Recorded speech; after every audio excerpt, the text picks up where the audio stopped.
අද මම මේ ඉන්නේ ද ග්ලෙන් රොක් අප්ස්ට්‍රීම් බෙලුහුල්ලේ කියන අතර මගේ හෝටලේ. ඉතින් මේ ඉන්නේ උපුල් දිසානායක. මම මේ හෝටලේ හදන්න 2014 පටන් ගන්නකොට මට මුලින්ම මා එක්ක වැඩ කරපු ළමයෙක් මේ. දැන් මෙයා මේ ගමේම මේ අහල පහලම ළමයෙක්. දැන් මේ අද මේ උපුල් ඊයේ පෙරේදා වාහනයක් ගෙනාවා. මේ වාහනේ ගෙනාව කතාව මම කියන්න යන්නේ දැන් උපුල් වෙලා 2014 අපි පටන් ගන්නකොට උපුල්ට කිසිම වාහනයක් තිබුණාද? මොටර් සයිකලයක් තිබුණේ නැහැ. දැන් අපි එතකොට අන්න අර රෙස්ටොරන්ට් එක අපේ හොටෙල් එකේ රෙස්ටොරන්ට් එක ඕකෙන් භාගයක් තමයි හැදුවේ අපි. ඔය භාගය හදනකොට උපුල් පිටියේ අතුදව් ඒ කියන්නේ අපි මේ මාතරින් ආවා කොන්ට්‍රැක්ට් එකනේ නේ. ඒකට ඒකේ අතුදව් දීම තමයි උපුල් කළේ.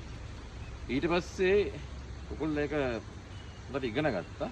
ඊට පස්සේ ඒක සම්පූර්ණයෙන් ඊට වඩා තව ලොකු කැලලක් ඒකේ ඔය දැන් අපි දාපු රෙස්ටොරන්ට් එකයි කිචන් එකයි මේ ස්ට්‍රක්චර් එකේ ඉතුරු කැලල හැදුවේ තනි කරම උපුල්ට අතුදව්කාරයෙක් ඒකට ගමේ තව ළමෙක් හිටියා. ඒකට උපුල් තමයි හැදුවේ. දැන් මම මේ කතාව කියන්නේ දැන් ලංකාවේ නෙමෙයි දැන් මේ කැනඩාවෙත් මේ වගේ ක්ෂේත්‍රවල ඒ කියන්නේ වෙල්ඩින්ද ඉලෙක්ට්‍රික් ඒ වගේ දේවල් වලදී AC එයාර් කන්ඩිෂනින් මේවට මේ පාසල් අධ්‍යාපනයක්ද කෝස් එහෙම අත්‍යවශ්‍ය නැහැ. ඒක on the job training කියන එක තමයි දැන් කැනඩාවෙත් පැහැදිලිව ෆෙඩරල් ස්කිල් ට්‍රේඩ්ස් ප්‍රෝග්‍රෑම් කියලා එකක් තියෙනවා. ඒකට පිටරට වලින් ආය වුණත් ගන්නෙ මේ ඒකෙදි කියන්නේ no education required. දැන් අපි මේ කතාව කියන්නේ මේ කැනඩා යන්න නෙමෙයි. මොකද කැනඩා යන අදහසක් නෑ උපුල්ට. එකක් තමයි කැනඩා යන අයට තව මේ ඉංග්‍රීසි දැනුම එහෙම අදා ගන්නත් ඕනත්. එහෙම ඕන කෙනෙකුට ඒක කරගන්න පුළුවන් තා මහන්සි වෙලා. මේ කතාව කියන්නේ ලංකාවේ මේ මතයක් තියෙනවා මොනවාද දියුණු වෙන්න එහෙම නැත්නම්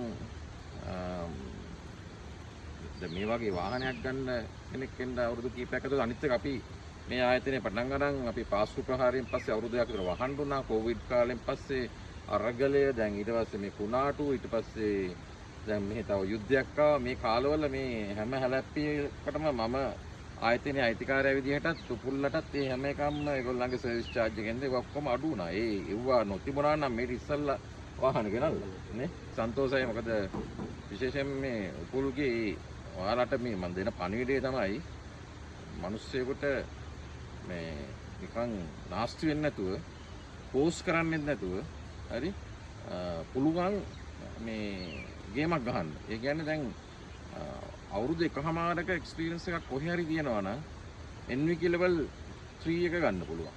ඒක මේ නයිට් ආයතනයේ ඉන්න නිලධාරීන් ඉන්නවා. ඒගොල්ලන්ට කතා කරලා ඇප්ලිකේෂන් එකක් දැම්මහම ඒගොල්ලෝ ග්‍රාම සේවක සමාජයට සහතිකයක් ඕන මෙයා වැඩ කරලා තියෙනවා කියලා. නැත්නම් වැඩ කරපු තැන මේ එම්ප්ලොයි කෙනෙක්ගෙන් සහතිකයක් දුන්නාම ඒක කරගන්න පුළුවන්. ඒකට NVQ level වලට යනවා නම් අවුරුදු ඊට පස්සේ අවුරුදු මම හිතන්නේ දෙකක් විතර ආයෙ වැඩ කරලා පුළුවන්. ඒක නම් ටෙස්ට් එකක් පොඩි තියෙනවා. ඒවා අමාරු ටෙස්ට් නෙමෙයි.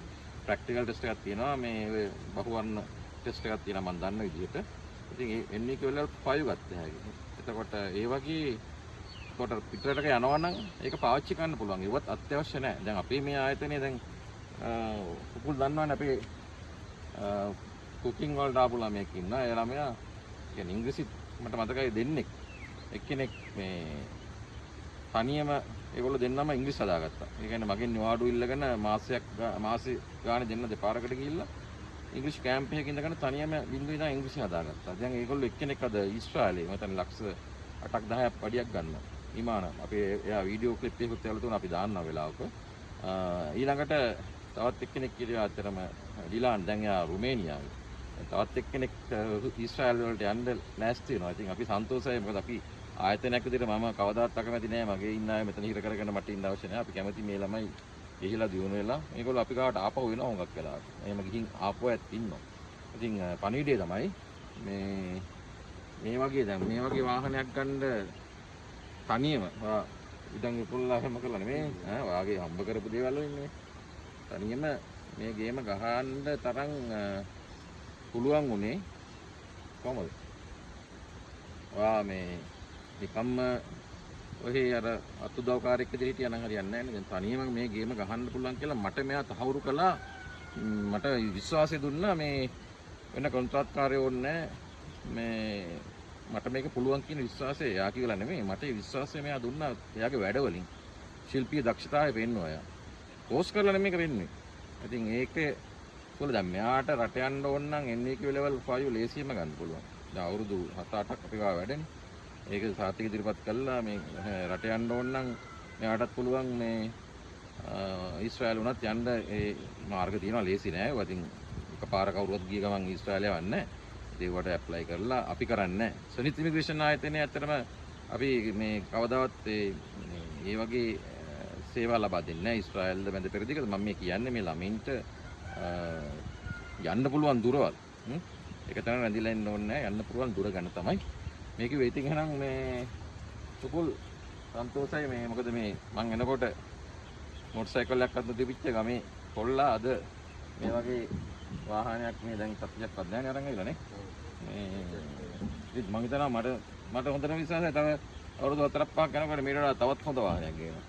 අපිත් මේ එකතු වෙලා මේ ළමයි අපේ මේ ග්ලෙන්රොක් ආයතනයේ ඇත්තටම 80%ක්ම විතර වැඩ කරන්නේ මේ බලංගොඩ ආසනේ ළමයි. ගමේ අය ඉන්නවා මේ ආයතනයේ සේවක සංඛ්‍යාවෙන් 50%ක් විතර වෙන්නේ. එතකොට මේ ආසනේ අය ඉන්නවා 80%ක් විතර ඉන්නේ. ඉතින් එතකොට අපිට මේ අපේ ඉන්න කාර්ය මණ්ඩලයට මේ එන ග්ලෙන්රොක් කියන්නේ ලංකාවේ තියෙන ඉහළම මේ රේටින්ග්ස් තියෙන ආයතනයක්. බලන්න booking.com එහෙම ගිහිල්ලා අපි 9.8ක්ද ඊට වැඩියෙන්ද තියෙනවා අපිට රේටින්ග්ස් 10ක්. ඒතකොට ඒ ආයතනේ සේවක මණ්ඩලෙට තියෙනවා එයාලගේ සර්විස් එකට 10න් 10ක්. මේ ඉන්නේ මේ ගම්වල ළමයිව තමයි අපි ට්‍රේන් කරලා අරන් තියෙන්නේ. මේ අහල පහල ළමයි. මේ මොකද දෙනෙක් වැඩට එන්නේ පයින් ගමේ ඉඳලාම. ඉතින් ඒ හින්දා මේ තමන්ගේ ශක්තිය උකහා ගන්න මේ ලොකු කෝස්වත් ලොකු දේවල් ඕනේ නැහැ.